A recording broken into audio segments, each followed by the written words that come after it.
Listen to the people. Listen to humanity. Listen to the parrot. Parrot TV. Parrot TV. Parrot TV. Parrot TV. Parrot TV. Listen to the people. Listen to humanity. Listen to the parrot. Parrot TV. Parrot TV. Do you know that there is a publishing company that wants to make life easier for you as a writer? This publishing company is called World Inkers Printing and Publishing. We publish in all different languages, and we're looking for writers of all genres, all formats. We're looking for scholars, ghostwriters, playwrights, poets, short fiction, novelists, you name it. We're looking for anybody who is interested in writing and the craft of writing to be in touch with us. You can reach us at info.worldinkers@gmail.com. With World Inkers Printing and Publishing, you do not require a lot of money to publish with us. Contact us today at info.worldinkers@gmail.com. Become a winner with other authors at World Inkers Printing and Publishing. Give us a shot. We will surely finish you. Become a winner. Welcome to World Inkers Network, and I am Dustin Pickering. Give us a shot. Do you know? Welcome to World Inkers Network. I am Dustin Pickering. World Inkers Network. Your noble and honest host. We have a severe echo and confusing. Sorry, we have Mark Murphy on the phone, on the messenger phone, because we had trouble with the audio. And he has had work published in 18 countries. He is a 3-time Pushcart nominee and has published 8 books of poetry to date. His German publisher, Moloko Print, are to publish his latest collection, The Ruin of Eleanor Mart, in the summer of 2022. It's been published, as I know now. His artist statement is, he has always thought that poetry can change lives, and he still does believe such. I believe artists can have a responsibility to step up to the mark and to say the things others, perhaps less privileged, would like to or are unable to say. If humanity is to survive the current impeding ecological disaster beyond the next generation, we must learn new ways of living together. Thanks for joining us on the show, Mark. I hope you're doing great. He has to be unmuted.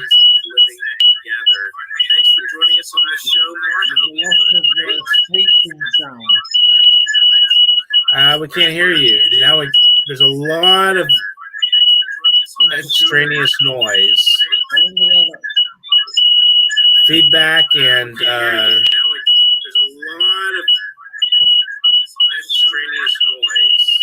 I am.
Welcome back to the show, and this is World Inkers Network. I'm Dustin Pickering, noble and honest host.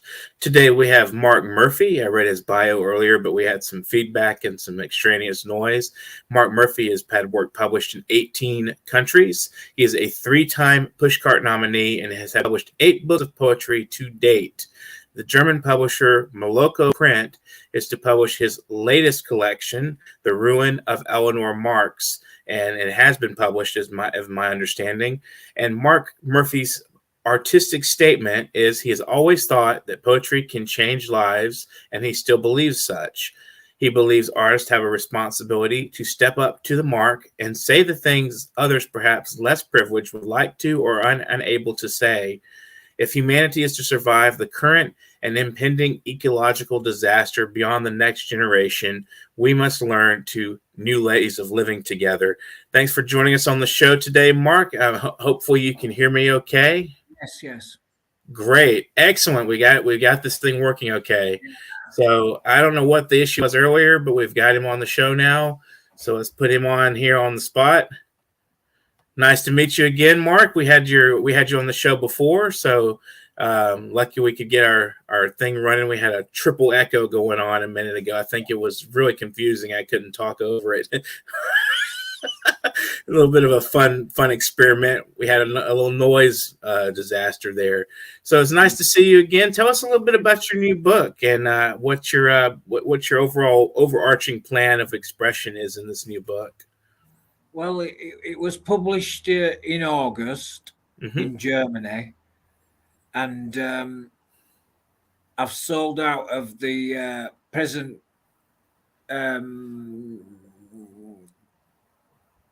50 books I was sent anyway. So it's going okay, you know. I'm sending off for some more books, so hopefully we'll sell the first print run and there'll be a second edition. Wonderful. So what kind of what are you trying to say with the new collection? Or is there a particular aspect of existence you're exploring? Yes, there are overriding themes in the collection, and I think one of the main themes is about altruism and kindness, and essentially love, creating a more loving scenario for the human experience. And I think that Eleanor Marx exemplifies that kind of thinking in her life, practically and theoretically. That's what she advocated, and that's how she acted. That's how she lived her life. And so that was the reason for the choice of the title. Yes, I think it was also part of a downfall. She was able to love, so passionately, so completely, but she wasn't able to necessarily accept love from others, So it was a bit one-sided for her, I think. That's interesting. Why do you think that she was like that, or what do you think creates a person like that? Well, I think that partly her father was responsible because he had really what one would call today an obsessive lovesickness for her, He was besotted with her. She was the apple of his eye. And I think that she, as she grew older, was unable to find any match for the love that her father showed her, The display of love from her father, she was unable to find that in her adult life. And she was unable to let go of her father's love and move on from it, and so become a fully rounded person in her own right. That's interesting. It's tragic in a way. Yeah. So what else could you tell us about Eleanor Marx that's related to your book? Well, like I said, she was a very compassionate human being, and she believed that the only way humanity could move forward was on the basis of really helping each other in a communal way. she said, in a state of nature, human beings can't survive as individuals. We need the collective to survive. We need to work together to survive as a community.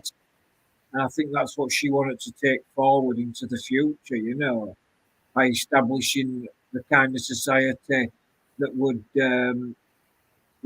explicate those values, I suppose. Hmm.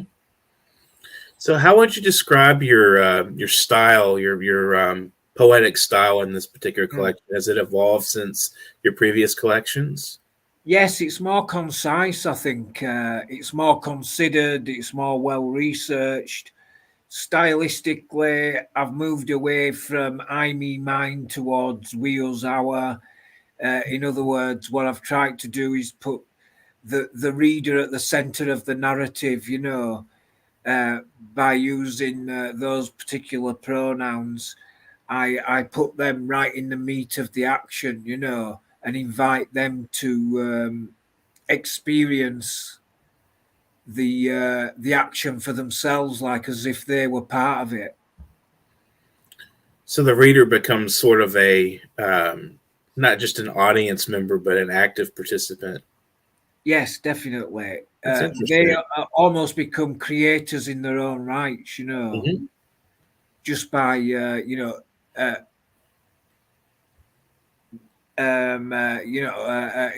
interacting with the poems. Hmm. How did you stumble on that poetic device?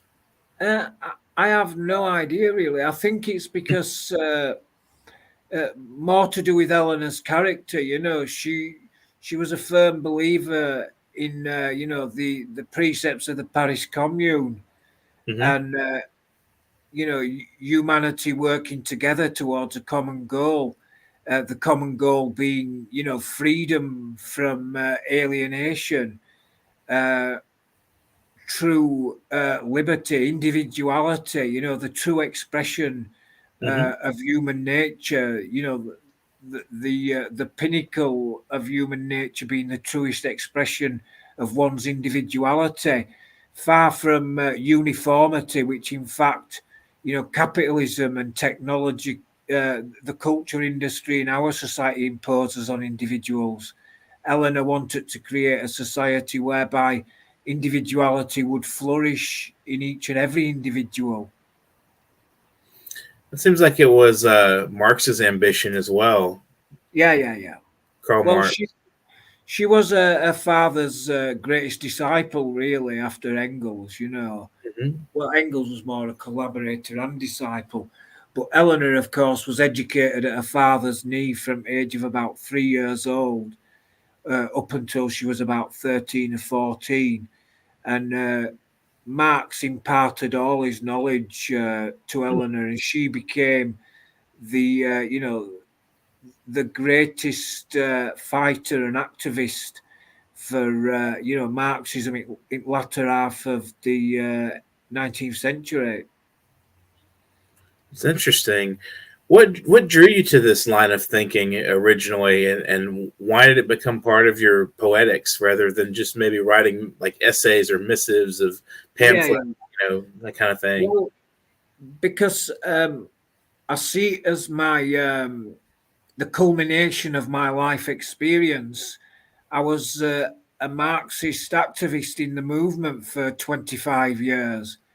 And then I got a bit burnt out eventually, but I thought, what can I still contribute Hmm. to the program, to the, and I thought, well, I write poetry, perhaps I can, write a book that throws light on some aspect of Marx and his experience and his family that hasn't been illuminated before. But there was a book by Tara Bergin called The Tragic Death of Eleanor Marx that really inspired me to write my account of the history of the Marx clan, Hmm. I, That's interesting. yeah, I thought that Tara Bergin had left a lot of important information out, Hmm. certainly about Eleanor's eventual ruin, her book seemed to be more of an academic exercise, I think, whereas my book, I think, tells the human story of Eleanor and her relationship with her father and the rest of the movement, the family, and the comrades, and so on. Do the poems are they in her voice, or are they more like your voice? Like, or as you mentioned earlier, you use we. Is it her addressing? Do you use her to address people through that, or is it some other kind of method of voicing It's her? like an omniscient narrator, you know. Her That that's the vehicle I use, really. But the we isn't necessarily me. The we right. is the collective. Hmm. It's the whole human experience, you know. It's all of us. We're all talking uh, to Eleanor and to the circumstances of that period, really. Hmm. Sounds like a fascinating collection. Is there a very strong labor movement still in the UK where you're at, or is it kind of dying No, down? there used to be a strong socialist current in the labour movement when I was a young man, Hmm. but it's been taken over by the right wing, uh, what you would call, I suppose, Fabian socialists in Hmm. some to some degree, and they've effectively removed all the radical elements of the program uh, out of the the mass party of the working class, like the Labour Party. It's become the second 11 of capitalism, a, a wolf in sheep's clothing, you know. That's interesting, and I think that's happened in the United States where we had the crushing of the labor movement in the '80s. I mean, not the movement itself, but the unions and everything Yeah, was same kind in of this country. yeah. Seems like the forces of reaction kind of pushed a pretty strong current. I think Thatcher and Reagan's Yeah. New World Order, if you can call it that, they effectively, you know, turned us away from ideas of welfare and so on towards, privatized economy and life, really. Hmm. And I think that's had a terrible effect, certainly on British society. You know, more poverty than ever before, more disenfranchisement, less people voting, less people taking part in political process. People have become removed from it. There's a great distrust of politicians. Hmm. People say, well, you know, to excuse the expression, but they all piss in the same pot, you know. Right. There's nothing to differentiate one party from another party. It's much like the two-party system in America. You know, it's a one-party system really, and that's what we have in Britain now. You have the long arm and the short arm, I guess, on the party Yeah, system.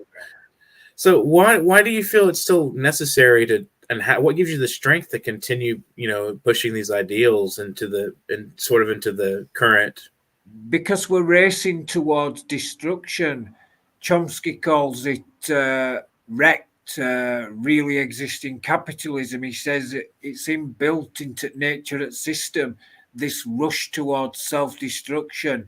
And Hmm. he says that it's quite conscious on part of the bourgeoisie and the rich, that they're actually moving in that direction in a very conscious manner, with no thought of tomorrow, you know, just short-term games, short-term, profit motives and so on. But if you look even at the food industry, which is responsible for the largest part of global warming, you know, if people were only to change the diets fractionally, we could cut down on global warming by many percentage points. You know, we could slow the process down by 30, 40 years just by, making small changes, eating less meat, uh, and so on and so forth. But yeah, I think that we are heading towards a global catastrophe and an alarming speed. There'll be nothing left for future generations 30, 40, 50 years from now. I think it's going to be a real scramble for resources for younger generations. It's not something that bears thinking about, really. And so I'm passionate about preserving what's left of this beautiful planet for future human organized society on this planet. It's interesting because it seems like it's a very a difficult topic to raise to a lot of people. Yeah. And do you find that you can use poetry to reach across the aisle to kind of like talk to people that are not as passionate or interested, and they read the poems and they think, man, I haven't thought this way before. I never thought about this way. Does it work?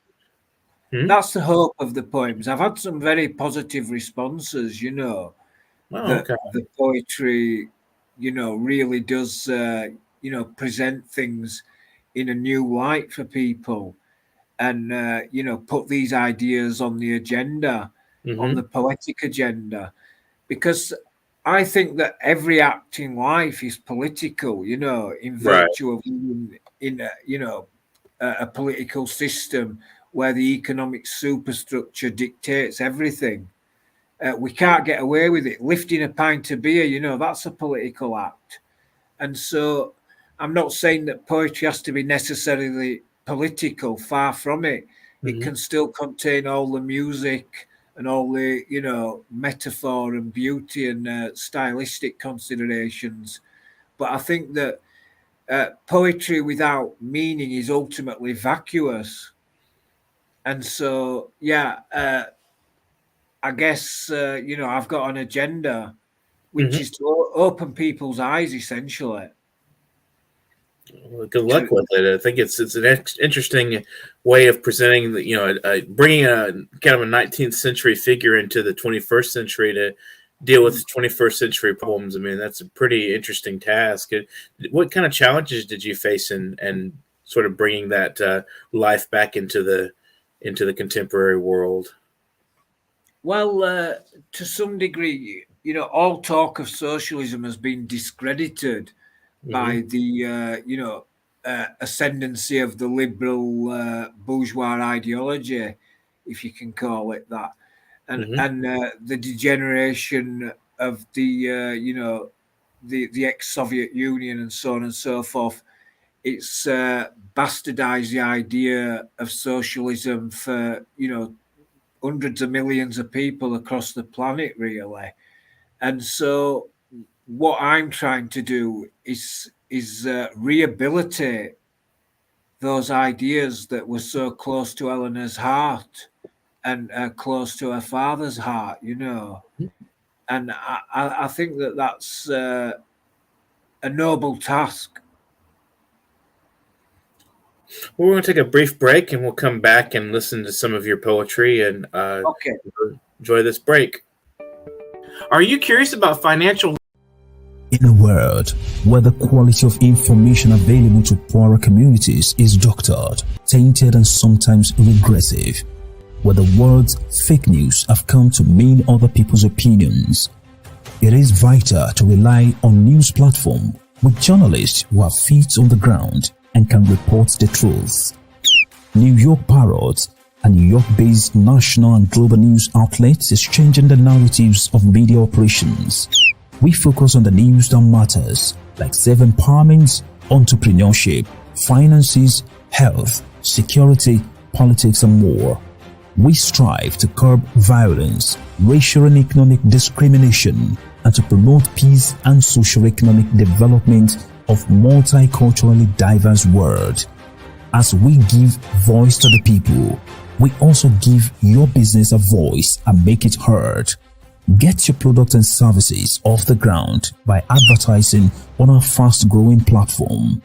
With so much of daily visits to New York PARROT, you can't afford to be invisible to prospective clients on the websites they trust the most. Our posts reach millions of people across the New York State and around the world. Advertising on our new site will unlock an audience of thousands of potential customers on your doorstep.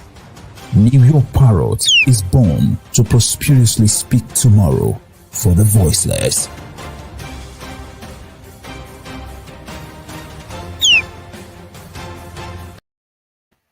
Welcome back to World Linkers Network, and I'm Dustin Pickering. If you haven't subscribed to our channel, please do. We'd love to have you as a subscriber, and we hope that you enjoy in this program. We have Mark Murphy with us today, and he's in this picture behind me. That's him, Mark Murphy there. It's a wonderful, interesting image there. So we'd love to hear some of your poetry. Would you like to share a couple of poems from your latest book? Yes, I'm just trying to scroll up to the top.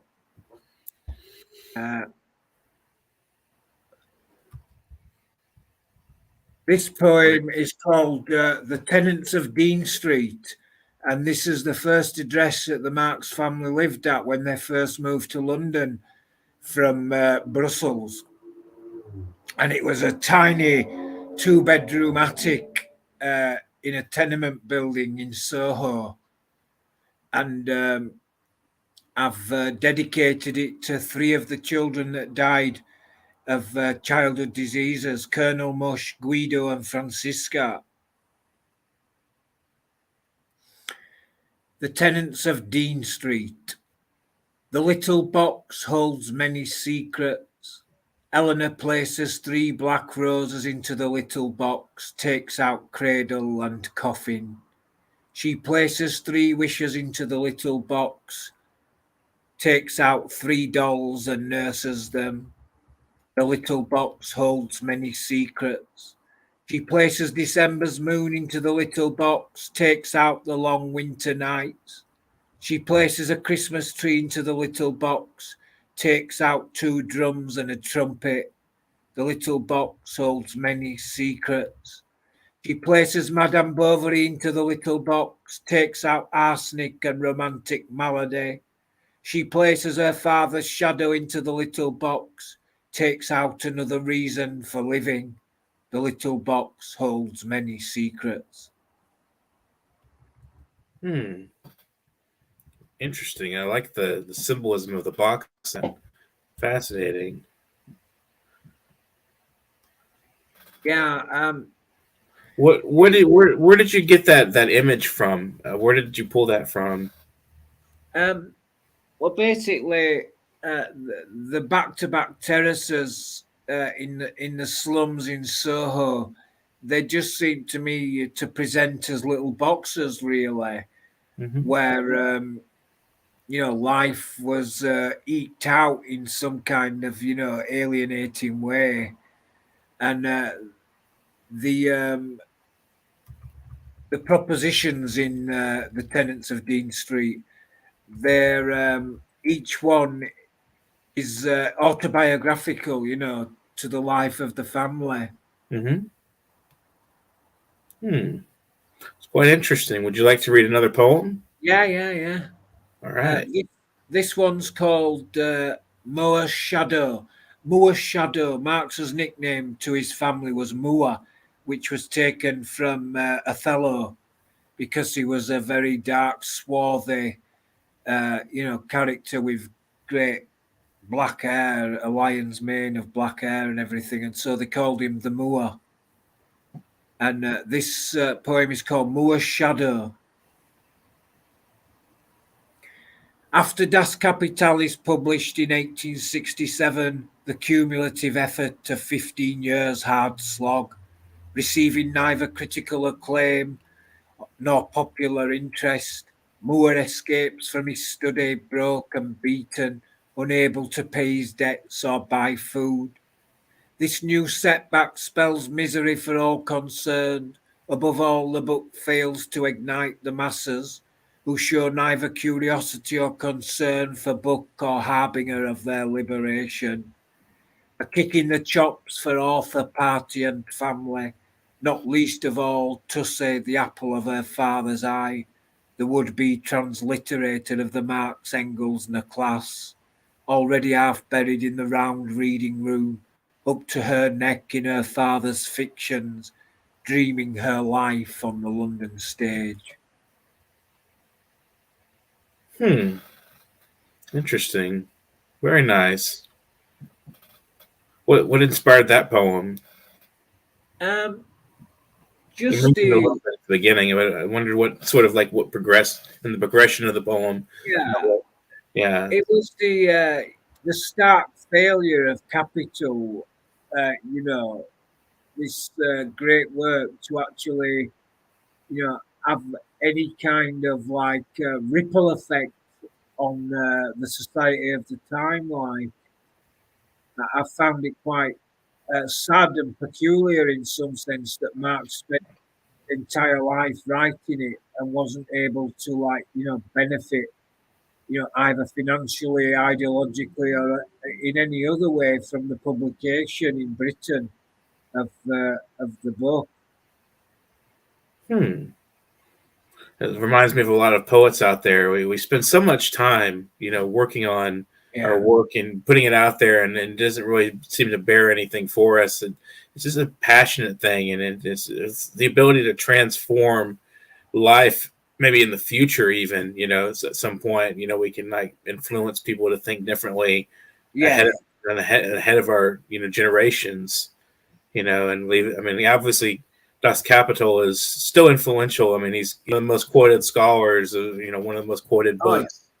So, I mean, he didn't get to see that, but that's true. yeah. It was a terrible business for the family, of course, because Mhm. they were relying on the book to be, you know, of some success, so they could feed themselves and pay the debts and bury the children. And of course, it flopped in its first, incarnations.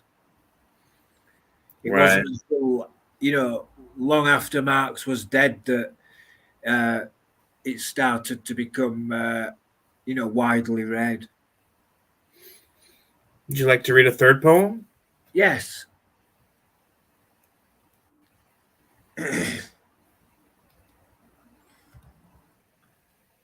Right. This poem is for my stepson who lives in Austin in America. Mm. It's called He Who Has the Youth Has the Future, which is the title of a pamphlet by Lenin, the leader of the Russian Revolution. And it's called For Aidan. I mean, there's a dedication for Aidan McGregor. And it starts, for you, we will share our secret life with Eleanor Marx and invite you to confess your heart's desire. For you, we will admit shame in a century of wars and civil wars. For you, we will remember those days when it was enough to be enthralled by our walks in Little Stacey Park, when the future was hardly thought of. For you, we will not talk in riddles when we meet again, but as one rebel to another, equals in all but age. For you, we will march on the Winter Palace and join as brothers in St. Petersburg. For you, we will dance the tarantella in a last act of defiance and bid farewell to childhood. For you, we will share our secret life with Eleanor Marx and lay waste to a universe of hate. I really like those final lines. Yeah. Very nice. I've not seen him for 13 years, but we're still in contact, you know. So he's in Austin, Texas, you said? Well, he was in Austin, Texas. I've just remembered he's moved to New Mexico to do a philosophy degree. Oh, great. I love philosophy. Yeah, but That's he's quite the rebel, you know. He's quite left field, excellent. and I believe from his mother, my wife, that he really loved the poem. Well, it was great. It was a good reading. I enjoyed the last, like I said, the last couple of lines were really strong for me. Yeah. Thank you.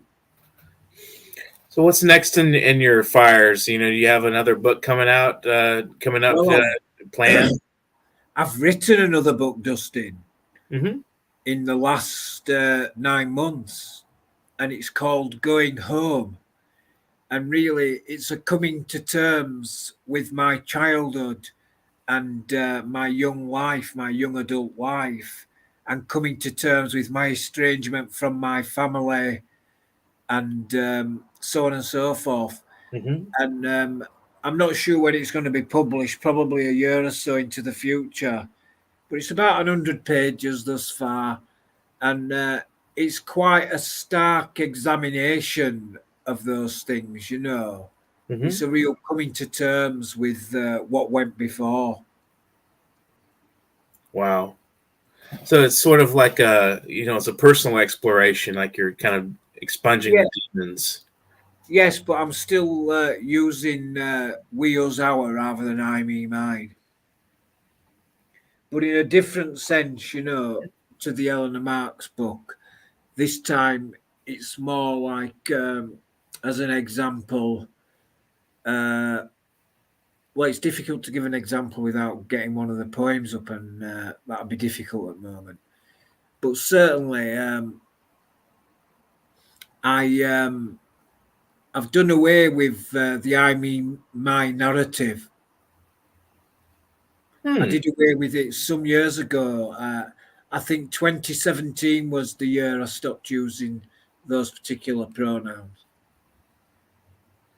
And that was a conscious decision, like you were really set on, like, or was it something that just sort of you flowed into the next thing? No, it was a very conscious decision. I didn't like I felt that it was quite selfish to forever talk about I, me, mine, you know, I. Right. The so-called default poem. I thought it was, you know, a too selfish way of expressing myself, you know. Mm-hmm. That's interesting. It's a different take, I guess. It's like, you know, because my thing is I use a lot of the. I use the. The. I always go to the something something something. You know, it's like I don't do the pronouns that much. I think I'm more like focused on objects for some reason, or places or abstractions or things like that. I use a lot of that kind of stuff in my work. So it's pretty interesting to hear different approaches and how they evolve. So in the remainder of the show, what would you like to say to the audience as far as, you know, in words of advice or thoughts that you might have on the craft? Well, first of all, I'd like to say get hold of a copy of the book from the local print in Germany. The website's there, just punch in Moloko print and it will come up and you can order the book that way. Essentially, what I'd like to say is, you know, think about ways in which we can impact on the future in a positive way, to, you know, create a more just and free society for our children. Mm-hmm. And a world in which, you know, resources won't necessarily be scarce to the extent whereby, you know, wars will be fought over them, which I think is on the cards in the next few decades. Yeah, it's unfortunate. We're looking at a pretty dark time coming up. I'm thinking, you know, I remain optimistic on a personal level and on a social level and on a global level. I'm a pessimist. Yeah. I just don't think there's no political will to actually do anything to save the planet. Right. And that's quite frustrating and frightening, really. It's terrifying. You know, in the last 50 years, 60% of all animal species have been wiped out. They've become extinct. Mm-hmm. I read that recently. You what, sorry? I read that recently, and there was an article that came out. And that extinction rate is proceeding at an alarming rate, and it's speeding up. Mm-hmm. And wow. So really, we're going to be left with very little, you know, 20, 30 years from now, if we don't start reversing these trends. Well, we can have hope and push it. One way we can reverse these trends is Yeah, sorry, Dustin. I said, I hope we can too. I'm looking, hopefully we can have a future for the human race, and not only the human race, but the rest of the entire planet, everything on it. Absolutely, yeah. Yeah. Would you like to share any shout outs or thank yous to anybody at the end here? I'd like to thank Ralph Friel at my local print. I would like to thank my wife, who's always, full of encouragement. I'd like to thank my best friend, John Bolton, who really provided the catalyst for me writing the Eleanor Marks book. Mm-hmm. And that's about it, I think, really. Well, thanks for being on the program today. And if you think of anybody else that you want to send our way, we'd love to interview people. We'd love to do more with other people about their work and their concerns with life and in general and things that influence them. So thanks for being on the program, Mark. And you've been watching World Inkers Network. And I appreciate our viewers. If you want to subscribe to our channel, please do. It's right there at Parrot TV or World Inkers Network. If you want to donate to our program, you can do that through PayPal at paypal.me/NYParrot. That's at the banner down there, paypal.me/NYParrot. And if you want to be on the program, send a bio and headshot to me, Dustin Pickering, at publication.worldinkers@gmail.com. Just send a bio and a headshot, maybe a couple of samples of your work so I can get an idea of what you write about, what some of your primary concerns are, any discussion topics we can come up with together. I'll work with you on that. If you have something specific you want to say, I'd love to hear from you. So just be prepared to be asked the difficult stuff and the tedious stuff that you have to think about, because that's what I do. Just kidding. It'll be fun. You guys will enjoy the interviews. So anyway, and we have coming up from Troy Camplin. We're producing some wonderful his poems of resentment and songs of resentment and words of gratitude. There are 2 poetry collections coming out from Troy, from us here at World Inkers Network World Inkers Printing and Publishing. Actually, World Inkers Network up here is our show, and World Inkers Printing and Publishing is our company. So you want to get on our website at worldinkers.com and learn more about us. And thanks for watching the program today. And if you haven't done any writing today, don't worry. There's always tomorrow, and there's always the rest of the day. It's only 4 o'clock Central Standard Time. So get to writing. Thanks for watching. Do you know that there is a publishing company that wants to make life easier for you as a writer? This publishing company is called World Inkers Printing and Publishing. We publish in all different languages, and we're looking for writers of all genres, all formats. We're looking for scholars, ghostwriters, playwrights, poets, short fiction, novelists, you name it. We're looking for anybody who is interested in writing and the craft of writing to be in touch with us. You can reach us at info.worldinkers@gmail.com. With World Inkers Printing and Publishing, you do not require a lot of money to publish with us. Contact us today at info.worldinkers@gmail.com.